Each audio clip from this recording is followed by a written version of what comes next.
Body Logic Physiotherapy, empowering people to achieve better health. Welcome to episode 5 of the Empowered Beyond Pain podcast, proudly brought to you by Body Logic Physiotherapy. In this week's episode, we hear the stories from some of the amazing people that brought you the 10 facts every person should know about back pain in last week's episode. Persistent pain that impacts our quality of life can be distressing. We often hear stories of people feeling hopeless and getting down, which is a really normal response when pain can take us away from doing things that bring us joy and meaning in our life. Add in the disappointment felt after yet another treatment doesn't work, or the clinician you were recommended to see tried their best but still wasn't able to help, not to mention the time and financial costs of seeking care. It's no wonder pain's associated with mental ill health like stress, depression and anxiety.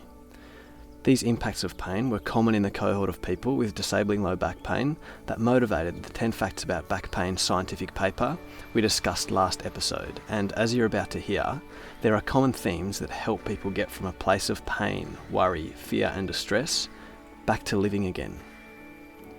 So you're about to hear from 6 of the 10 patients that presented the back pain facts as they share their stories of where they were, where they are now, and how they got there. Following this, I have a longer conversation with Jelara Belton. Now, Jelara is the co-chair of the International Association for the Study of Pain's Global Alliance of Pain Patient Advocates Task Force, and the Patient and Public Partnership Editor at the Journal of Orthopaedic and Sports Physical Therapy. Jelara has a lived experience of overcoming the impacts of persistent pain, which you can read all about on her fantastic blog at www.mycupofjoe.com. As always, you'll find supporting materials, the back pain facts videos and research papers, and a transcript at the show notes page, which is www.bodylogic.physio/podcast. We hope you enjoyed this episode of Empowered Beyond Pain, and remember to ask, is there more to pain than damage? My name's Jamie. I had lower back pain for about 9 months. 6 months barely got out of bed. When I was in pain, I kind of got wrapped up in the whole internet checking what I should do and going to physios and doctors that was told me kind of counterproductive stuff that kind of ended up in me being 1 week out of getting a spinal fusion. I found the right physio and everything changed after that. I got off all the drugs I was on, all the Trammel and there was 2 other types of drugs that they escape me now, but I was on a lot of them, not feeling real good. And once I found this physio, like I said, everything turned around. It was nothing hands-on, it was all just exercises to do and building confidence in myself again. And yeah, I got out of it and things are really good now. It's back to normal, except I'm smarter now because I know how to handle and manage the pain when it comes. And it did come recently again. I hurt my back digging a trench, and I knew how to deal with it, and it was heaps better. Hi, my name is Joe. I'm a firefighter from Perth, WA. Before treatment, I was absolutely terrified of my pain. I thought my pain meant that I was damaged, and I feared that any movement I did through the pain would just cause that damage to get worse. So as a result, I was moving less and less and avoiding pretty much anything that would cause a flare-up, which led to more and more flare-ups because I found the less that I moved, the less I was able to move.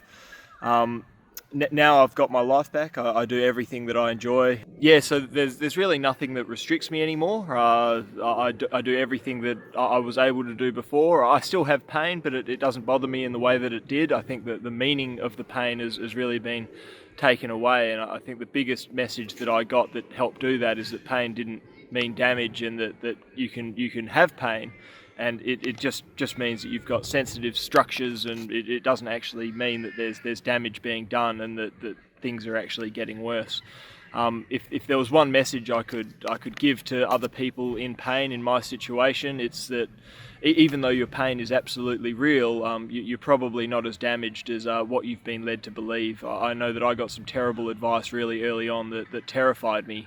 And it was only when I started, doing my treatment with it that things really started to get better. My name's Anthony, and I had back pain for 9 years. Back then, I would start my day with morning stretches to prepare my body for what I would expect to be a day full of pain running up and down my back, glutes and hamstrings. During work, I would always take painkillers and rub my back quite frequently to relieve any sort of pain I had. And at the end of the day, I got home from work and I lay down on the floor for half an hour and did nothing just to relieve the tension there. Now I'm pain-free. I hit my deadlift and squat goals of 180 kg and 140 kg respectively.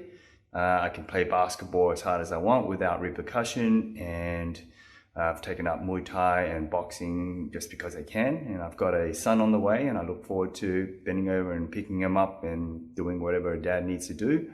Everything changed due to the education I received around back pain. Rather than having the symptoms treated, I was made to understand that it was my fear of pain that caused me to alter my movements and avoid certain movements. Back then, I would tense up every time I bent over, or I would avoid bending over with a rounded back. But essentially, it was the understanding that I needed to start relaxing and moving as naturally as possible, as my body was designed to do, and not be afraid. That really changed everything and relieved all the tension and eventually the pain. I've lived with persistent pain for over 11 years. For the first 4 years, I struggled both coming to terms with my situation and with the often intense pain I was suffering. I struggled to work, to sleep, and just to generally function. At that time, the main strategies I was given to deal with my pain and disability were medical ones, for example, surgery, injections, and medications. Thankfully, 4 years in, I had a life-changing episode of care from a physiotherapist. He not only helped me improve my physical situation, but he also helped me gain a better understanding of my condition and how to better self-manage it. I learned that there are far more ingredients to the pain experience than just my simple anatomy. Changing my focus from trying to fix my physical body to considering the wider aspects of my life, for example, sleep, stress, and enjoyment of life, helped me improve my situation considerably. Although I still experience daily pain, and sometimes that can be severe, I'm thankfully able to live a good and happy life with pain. Adrian McGregor, 55 years of age, and I have chronic lower back pain. When I first presented to my GP about the pain, it was never really explained by him or anybody else the difference between acute pain and chronic pain. It wasn't long before I was on a regime of pharmaceutical drugs, right up to the morphine patches. I'd been prescribed core strengthening exercises, all designed to prevent that micro movement of the spine, and I'd had 2 spinal surgeries. All that resulted in the same levels of chronic pain. I knew I had to find another way out of this. That came from a nudge towards the psychological factors that might be contributing or causing the pain. So looking at reducing anxiety levels, stress levels, sleep, movement, nutrition, all these sort of kind of mind-body connection things that I'd never really heard about before. My current position is a level of acceptance that chronic pain might be here to stay, but I'm actually leading a life where I'm doing stuff, I'm contributing, I'm doing the sort of things that bring pleasure to my life. Before, my life was really just kind of dark and despairing and very, very small. I became very isolated and withdrawn from all of the people and the places and the experiences that really mattered to me. And not going to work anymore because I was off on workers' compensation was hugely upsetting and disruptive to my life, because so much of my life had been based around work. And that was what gave me a sense of meaning and purpose and self-worth. So when I was off work and in this kind of dark and despairing place, I didn't feel like I had a sense of self-worth. I didn't have a purpose anymore. I didn't really know who I was anymore. It was really, really disconcerting and really upsetting and difficult. My life is so much different now, and it took time to get there, but having a different understanding of pain led to a different understanding of myself with pain, and allowed me to get back to my life and allowed me to get back to the things that were meaningful to me and the activities that were meaningful to me. And I get outside and play as much as possible. I snowboard, I hike, I run or jog, probably more like jogging now. I don't go to the gym so much anymore because outside is my gym.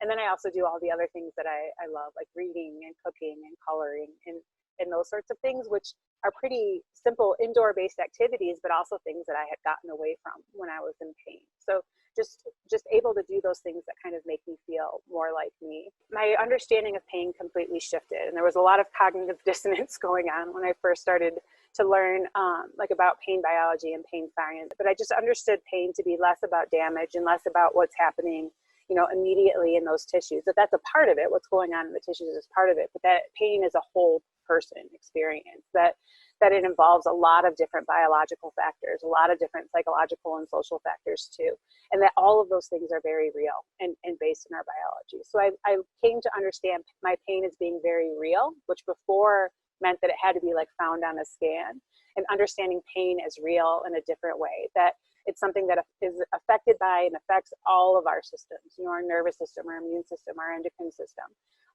And that those things change over time when we've been in pain for a long time. But the really cool thing is that our biology is constantly adapting with our new and repeated experiences, and that I had some control over what those new and repeated experiences were.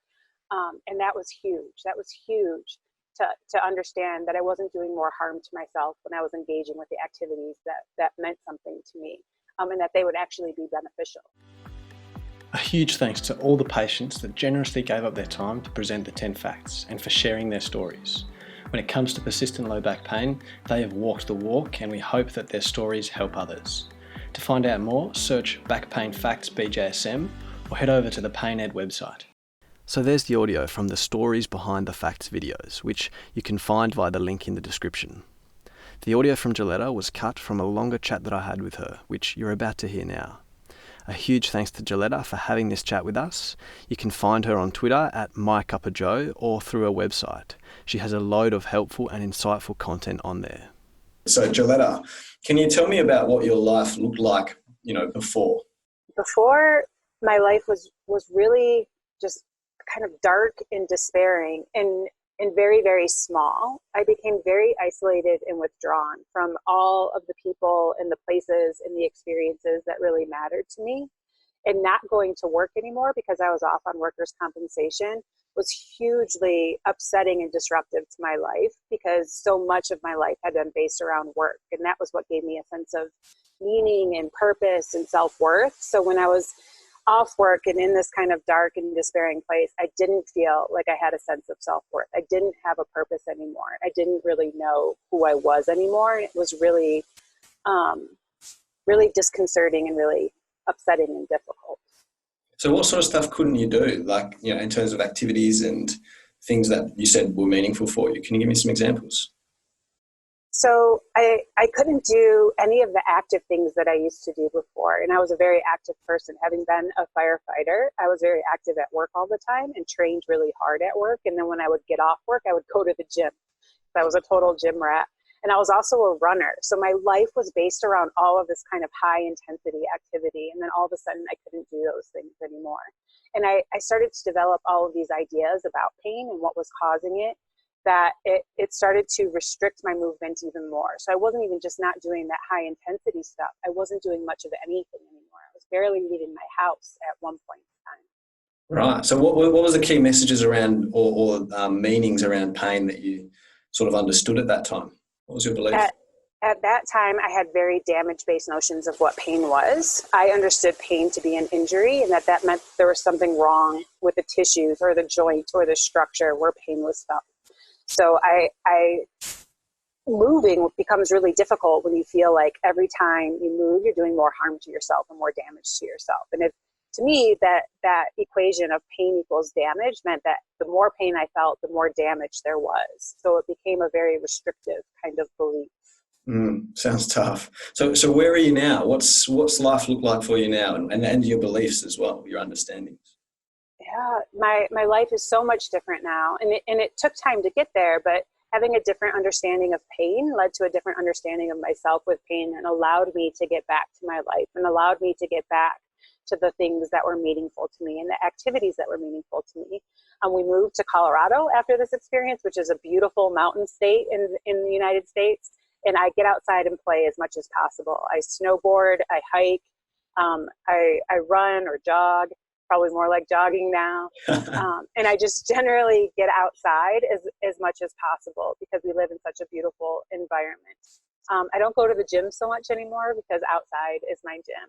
And then I also do all the other things that I love, like reading and cooking and coloring and those sorts of things, which are pretty simple indoor-based activities, but also things that I had gotten away from when I was in pain. So just able to do those things that kind of make me feel more like me. And I volunteer with the National Sports Center for the Disabled. So it's with athletes and recreational athletes who are getting out on the mountain to ski and snowboard. I started a nonprofit that I co-founded with my friend Beth. And I'm doing a bunch of pain patient advocacy work too. So my life has become much bigger and much brighter and much fuller since then. That's awesome. And what's your understanding of pain now? My understanding of pain completely shifted, and there was a lot of cognitive dissonance going on when I first started to learn about pain biology and pain science. And I'm a total geek, so I was totally into that stuff when I was learning it. But I just understood pain to be less about damage and less about what's happening, immediately in those tissues. That's a part of it. What's going on in the tissues is part of it. But that pain is a whole person experience. That it involves a lot of different biological factors, a lot of different psychological and social factors too. And that all of those things are very real and based in our biology. So I came to understand my pain as being very real, which before meant that it had to be like found on a scan, and understanding pain as real in a different way, that it's something that is affected by and affects all of our systems, our nervous system, our immune system, our endocrine system. And that those things change over time when we've been in pain for a long time. But the really cool thing is that our biology is constantly adapting with our new and repeated experiences, and that I had some control over what those new and repeated experiences were. And that was huge. That was huge to understand that I wasn't doing more harm to myself when I was engaging with the activities that meant something to me, and that they would actually be beneficial because of all of these other reasons. Yeah, cool. Neuroimmune plasticity, basically, right? We all have the ability to change over time. And so what were, if you kind of look back at your journey, what were some of the key, maybe one or two or three factors that helped you get from that before space to, you're after where you are now? For me, I found it in reading pain science, which is not going to be where a lot of people found it. But in that reading, for me, I found validation, which I think was the really, really important thing that I needed. That I felt like my pain was validated, that my pain was real, and in turn felt like I was validated, that I was validated as a person, and that I was still valued and valuable as a person, or still could be, and still worthy. And that was huge, that kind of validation, that I wasn't just weak, that I wasn't bringing this all on myself, that this wasn't all my fault, was a really important thing for me to learn. And then also that understanding that my pain was very real, but just real in different ways than I had understood before, that it was much more complex than I had understood it to be. And it involved all aspects of my biology and not just my anatomy. And that, that psychological and social influences impacted that too. Like that social isolation and withdrawal was a huge factor in my distress and in pain, and being able to reconnect with things that mattered to me was really powerful in a lot of ways, because we become so disconnected from the things that make us feel like ourselves when we're in pain, that becoming reconnected to those things, because we're no longer afraid we're doing harm to ourselves, to be a really important and valuable thing. Yeah, that's a powerful message. It's an awesome story, Jelara. Thanks so much for sharing that with us. And we wish you all the best. Thank you so much. So there you have it, episode 5 of the Empowered Beyond Pain podcast. As you heard, there were some common themes across each person's recovery, particularly around there being more to pain than just simply tissue damage. A point we discuss in episode 3 and 4 of the podcast. For Jelara, it was the integration of the current understanding of pain that helped her overcome its impact. A great point that Jelara also highlights was that understanding pain science gave her validation that her pain was real. Unfortunately, it's not uncommon for patients to feel like they're told that their pain is all made up or not real or all in their head. If that's you, let me apologise on behalf of whoever made you feel like that. I can almost guarantee that is not what they meant, and they were just trying to help. Pain is always real, 100% of the time. While it's true the brain is responsible for pain, This doesn't mean it makes up or fabricates pain. It receives lots of information from your body, your past experiences, your beliefs, and many other places, and there are numerous processes that can turn up or turn down your experience of pain. Identifying, learning about, and addressing these factors can be an important part of improving. If you'd like to learn more, the Knowledge tab of the Body Logic website is a great place to start. Additionally, the West Australian Department of Health has a fantastic website with up-to-date pain resources for the public. Just search Pain Health. We'll also link to that in the show notes page. So that's it for this week. Next week we chat with a world-leading orthopaedic surgeon and discuss the current understanding and treatment of osteoarthritis. Thanks for all your support so far on the podcast. If you like it, we'd love you to share it or leave a review with your feedback. We'd love to hear it. So until next week, remember to ask, is there more to pain than damage?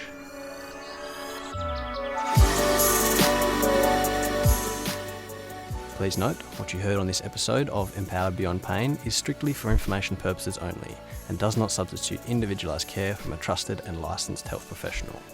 If you would like individualised, high-value care for your pain, sports or pelvic health problem, head to the Body Logic website and make an appointment. Theme music generously provided by Fervin and Cash.